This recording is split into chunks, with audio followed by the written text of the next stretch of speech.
Hello, and welcome to episode 33. Not 33. Episode 3 of the Starfish Diaries. I am Al White, and this is my friend Nathan Hertz. We're making our first independent feature film. It is our first feature film we have made.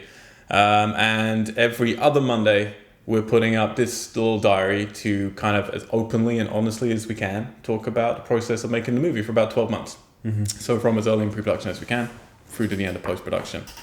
This is our third one. How you doing? Pretty good. How are you? Pretty sleepy, as we were just talking about. I'm realizing I need some new clothes because I just keep putting the same clothes on. You put everything into your films and you leave nothing left. For the fashion. Nothing for I don't the care fashion. how I look anymore. It's over. I've stopped caring about that a long time ago. I could tell. Thank you. Oh man, okay, so it's been a couple of weeks since we last talked about stuff. Yeah. And it almost has. We've had a few meetings about important things we needed to go through. Yeah. Which was kind of good about these. We actually get to sit down and catch up properly. Indubitably. What do you want to ask me? Well, let's just... Where are we? Where are we in the process? So, where are we with locations? Is everything locked? I know that Is that facetious? Yes. No, everything is not locked. So where we currently are with locations, and we said last time, not much to update on that. Like we have scouts out in South Dakota. They're still looking at stuff. They had some weather problems out there apparently, which you will get in South Dakota. So it definitely slowed the process down. Like heavy snows or something? Yeah, I think so. Mm-hmm. Something like that anyway. So yeah, it's coming. We've had a few bits and bobs, but we're really at that point now of, okay, we need to just know what we've got and figure that out. So what's the deal with them? Are they being kind of unresponsive? Or? No. They're being very, very nice. It's just, so here's definitely something to learn from this process. Like it's great to have them there because they know the situation, they know the people, they got connections there, they know the geography way better than if we were handling it from LA and sending someone out. Yeah. They wouldn't really know how to do all that stuff. So definitely beneficial in that way. The non-beneficial is they're not here. Mm-hmm. So we can't go around and talk to them in person. We can't get 100% updates. All you can do is email, or you can do is phone. So you're always on that long distance thing, which definitely does slow things down for sure. But no, this weekend we're now at a point of we record these one day before they go up. We're at a point now of we just need whatever you've got right now. Yeah, we'll figure it out. Send it over. Because where are we now? We are now May the 22nd, I think. First, yeah. Something like that. And we start shooting July. So we just finished on new scheduling, which we're trying to adhere to as much as we can. Might ebb and flow a little bit. So I was in that meeting. Should we touch on that real quick? What have we done with the summer schedule? Yeah. Should we talk about that meeting? Yeah, we can. I mean, so I had a bit of a breakdown since the last episode of this. Al, have a breakdown? I don't believe it. Unusual, I know. That sounded mean. He doesn't. Whatever. I do. You can be honest. All right. We're with strangers. Yeah. It's fine. I had a real breakdown. I had a couple of days where I was just, I don't know how we could do this. The budget's over bloating. I was panicking. We weren't yet into casting at that point. Like locations hadn't been done. And the reasons we need to do the summer shoot were just really imposing. It was just, we're a couple of months away now, and there's so many things just not in place. Yeah. And there's too much, and we were scaling way over. As we talked about before, our budget's $300,000. We didn't have exact stuff for certain elements, like there's an animation scene. We didn't have the exact budget for that, so we just have the guesstimate. There's a special effect thing we want to do at the end that's practical that we don't know. There were creature effects and some stuff like that. Those weren't factored in at this point, and we were about $100,000 over our budget. And that was after those weren't factored in. Those weren't factored in. Right. And that was after we'd pulled down 100,000 already. So I was just kind of, I don't know how we can do this, because with those extra bits in, we're going to be at least 150,000, over budget. So we all sat down. You kind of came in. Our producer Aldo came in. My assistant Allison was there, and we just kind of went through everything again. We did. Talked about some rules, because the thing I was worried about was, look, we can bring everything down. We can pay everyone a little bit less. We can not do this or have that person or have that location. But then everything suffers because the quality of everything comes down. Right. And a big rule for me is, sure, we don't have the money to pay everyone huge amounts, but you got to pay people enough that they're happy. Yeah. And I can't be worrying about are people unhappy on this production because it's a small team. Yeah. So you need everyone to be happy and feel appreciated. So that was the thing for us. Was okay, what are the big rather than just bring everything down a little bit, what's big things we can drop out or change. So we just had to have a brainstorming meeting. Yeah. And figure that out. And some of that was changing the summer shoot, really. Like, so you need a scout tech. So like we already did our location scouting. Then you have to have a tech scout, not a scout tech. Tech scout, where you go out with the DP and a couple of producers, and like the team could change for that. And you go out and make sure, like, take lots of reference photos, look at the locations you're actually going to be using, figure out all the technical problems basically that you're going to run into. And that's another huge expense for us because that's in a different state where we're shooting. Yeah. And our DP's in Spain. So this is all, huge costs. So one of the things we had to do was okay, let's shrink down this summer shoot because we don't need as much. And that was something you were really hammering out, which you were absolutely right about. A lot of the internals we're trying to do, we don't have to do in the summer. What are we really getting from that? But there are certain ones we do need. The first kind of 15 pages of the script we need in summer. So we kind of restructured it, and then I had another meeting with Aldo afterwards to get the dates a bit better, where we just are doing 6 days of shooting in summer.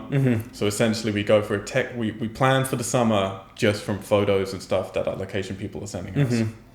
And the summer stuff's just drama stuff, so it's a nicer way to begin the shoot. And then we go out really early, like me and the DP in particular. And then we tech scout for winter while we're there. Okay. Finish the tech scout, and then we go into pre-production for like a week, and then we shoot those 6 days in summer while we're on a tech scout, essentially. Right. So we just kind of wrapped that together. That definitely helped. We had to definitely cut back on a few elements in terms of, okay, well, we don't need these people here for this duration, so if we move them to this point, then we can drop them from the rest of the shoot and blah, blah, blah. Right. And now we're nearly there. There's so many moving parts, and you have to get when you're dealing with a limited budget, right? You have to get so efficient, and people's schedules and all of the peripheral expenditures that a new body brings. And ego's just got to go out the window. At some point, you have to realize, look, we're guerrilla filmmakers, really. In this, Sure, it's $300,000 sounds like a lot of money, but it's not. No, it's not. So, but you can do it, and there are great films and I brought in a list of films. Look, these are the films that had this amount of shooting days. Done with this amount of money. And you can completely do it. And that was mind-boggling. I think that was a really smart thing that you did in that meeting, and that's probably why your panic was such a good thing, because it forced you to be like, well, no, it can be done. And here are all these amazing examples of when it has been done. And that's like the best way to start a meeting where you're like trying to scale back your budget massively. And by the end of the meeting, we cut like another 100,000. We cut 100,000 in like a 6-7 hour meeting. I mean, it was insane. So we're now currently, and we've got guesstimates for those other bits, but I think they're pretty meaty guesstimates. So hopefully we'll fall within that bracket. We're about 330,000 now, which is great. Obviously we're still over budget, but that's fucking great. And one thing that Aldo said, which I thought was really smart, was like how a film budget, like it goes like this. It's not like you have a budget and it's like this firm number that you're like trying to stick to. It's like you've got to there's stuff like we'll get it under budget, and then other stuff will bring it back up above. It'll constantly go. He has a good contingency that he always puts in, which is his a percentage he does of the budget on top, just to make sure for stuff like that. But there's always stuff you can't predict and that you've forgotten about, or that you just don't know it's going to be a problem. But so that was... But you're feeling better with that now, right? That meeting was great. I honestly didn't think it could happen. I went into that meeting thinking we're not going to be able to bring it down. My mind was just boggling at how did these other films, like all the contextual filmic stuff of this movie isn't included yet in the budget. So how can we not get it fucking under budget? But the split shoot definitely is a big factor in that. And we figured that out. And it really is just a summer shoot is a skeletal crew, and we wrapped that into the text scout. That is an added complexity for sure, splitting it. It's tough, and we really thought hard about is it possible not to but no, it was not possible. We're doing it. We're making it work, so we're getting there. Okay, cool. So that's budgeting stuff. That's a little bit of a recap of where we are. I did want to bring up animation really quickly about really quickly. There's like a 4-minute section, or how many minutes of animated? There's about 3.5 to 4 minute scene that's in anime, and that's definitely one of the bigger problems right now. Just because to quickly cap that, I'm going to be directing it. we're going to be taking not references, but photos for the backgrounds, that these are your shots and these are what the backgrounds will look like, and you use all of these templates.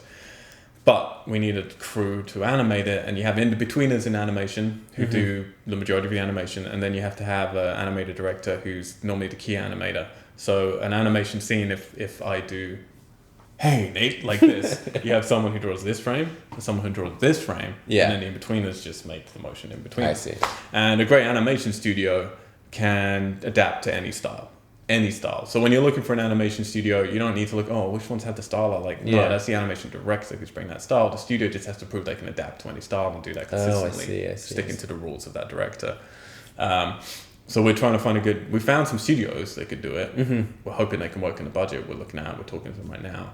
But it's really down to needing an animation director who can do the style Bible of what the characters look like. Right. And we have exact references that we want, but that's definitely our big problem. Right. So if you know anyone, email us. Well, Tanaro Ishida is the lead person on that, right? He's helping in Japan. But we're looking to look Canada, we're looking Brazil, you are? we're looking everywhere. But I'm very particular. You like Japanese? Yeah. And I'm just very particular about animation style, because that's my background.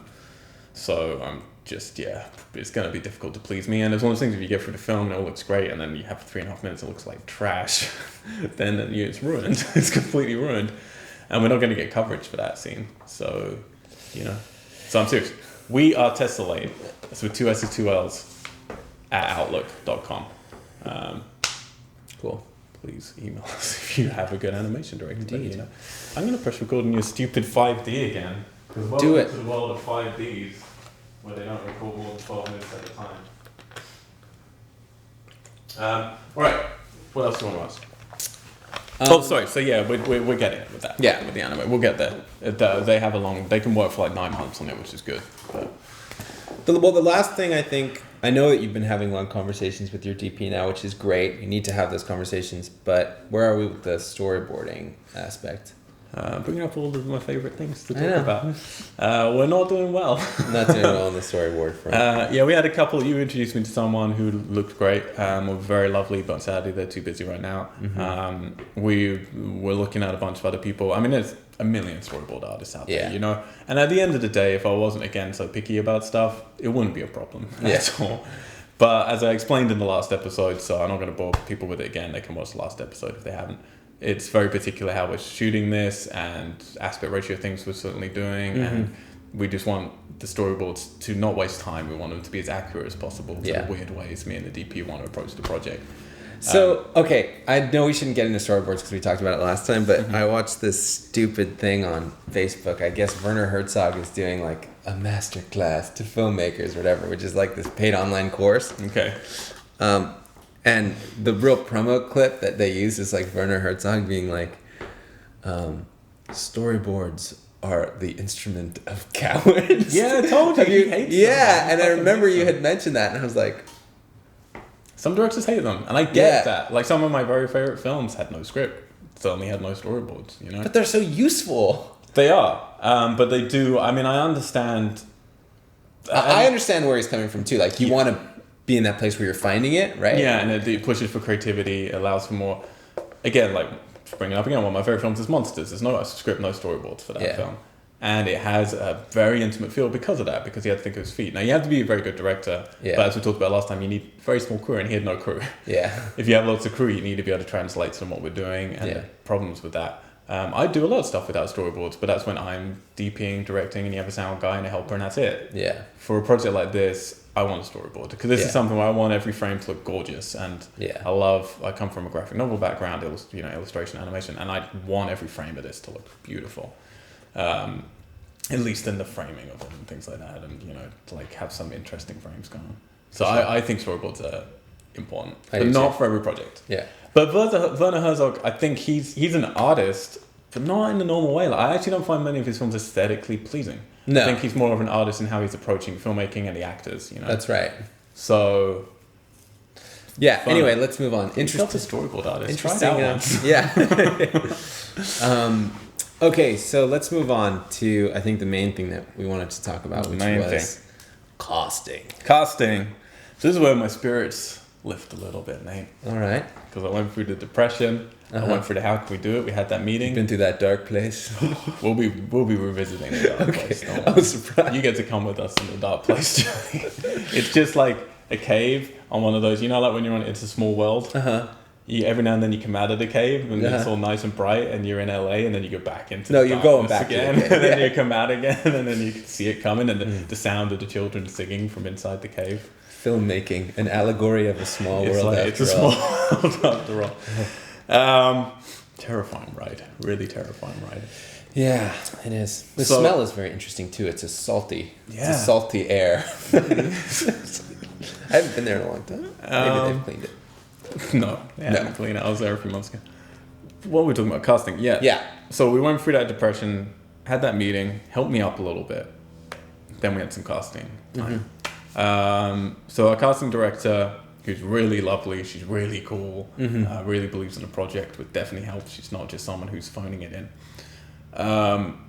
She was kind of on a very tight schedule. She booked in a day with me last week and a couple of my producers and on last Wednesday, and we had a day to go into her situation and see people. And I've never done a big casting before. Like I've done a lot of castings, but it's always been for normally my projects are other small projects, and it's just you, producer or a writer or whatever it is, and you sit in the room and people come in and they talk to you and then they do a little bit of the scene, and I'm very relaxed with it. I rarely do like in, out, in, go. Like I'm kind of let's hang out because I want to know if they're nice people that we might be working with, and I want to try out different stuff. I want them to feel relaxed. I don't like actors having to be put through the ringer. I think it's an unnecessary callow sort of market process. So I'd never done something like this before. I was scared, to be honest, because like I didn't know what to expect. And went in and it's really cool. Like you get like a TV and you can see like there's obviously a camera and lights and stuff, and you're hanging out on a nice sofa and there's food everywhere you can just munch on all day long, which is great. And then a little on the screen, just people's names turn up so you know who's in the house or in the building. In the house. We were not in someone's house, just to clarify, in the building. And this was a cool space because she has a bunch of other places for other actors. The different actors would come in and read against them and stuff, and it was really cool. And yeah, I thought in my head no one would have read the script as well. A lot of people had read the script, which was really reassuring because it means they liked the script rather than just the treatment you give them, which could be faking it so much. That's a big deal, right? When someone reads this, for me, it's a huge deal because in my paranoid head, I was even if someone really cool comes in and likes our project, they're not going to take. They don't actually like it. They like the idea of the treatment we've given them, and decides, and then they'll read the script and go, "I'm not doing this. This is a piece of shit." But the fact that most people read the script and really loved it was a huge boost for me. It helped me feel better about my confidence levels. And we had some really cool people come in. I can't talk particularly about the people that came in, obviously. I can't talk really about the process and how many people seen or anything like that. But it was a really cool experience for me. I had a great day of it. I was really humbled by just the people who were coming in. Some people I was personally very excited to meet. And just really wanted to can we just hang out now and chat? Because I'm interested about your life and I want to know stuff. But sadly, it does not work that way. No. And then I have another one on this Wednesday. And this Wednesday's looking really cool as well. Cool. Our casting director, it was just having some really good responses from people and some good responses from the agencies. Because they tend to do a thing with any casting where, they hear about a project and someone gets it and then they might ring up another agency and let them know, and then other people start ringing in and stuff. And I've just been really humbled and surprised with the response, and it's made me very excited that we're going to get a good lead. Like we already have a couple of really good ones that we love, but obviously you want to see all the options and Dude, that's rad. Congrats. That feels great. It felt really good. It really did. And I came away just feeling great. And then I went into a tiny shoot we were doing for a couple of days of something else, a web series that's going to be on our website, wearetestlate.com. I went straight into that, so I got to just stop thinking about it. And now I'm woken up and we're doing this. And then I got the weekend to kind of digest it all and kind of look at any. A lot of people aren't in LA, obviously, so they're doing self-tapes and sending stuff in. And that's been cool. Some of the people who are doing that, it's really excited to see them. So they're trickling through gradually. Cool.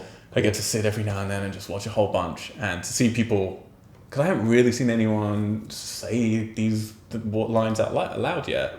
So to get to see these actors' different interpretations of their character is really exciting and fun. And it's amazing. Sometimes enthralling because you see it in a way you didn't think it could be. Yeah. Sometimes insulting.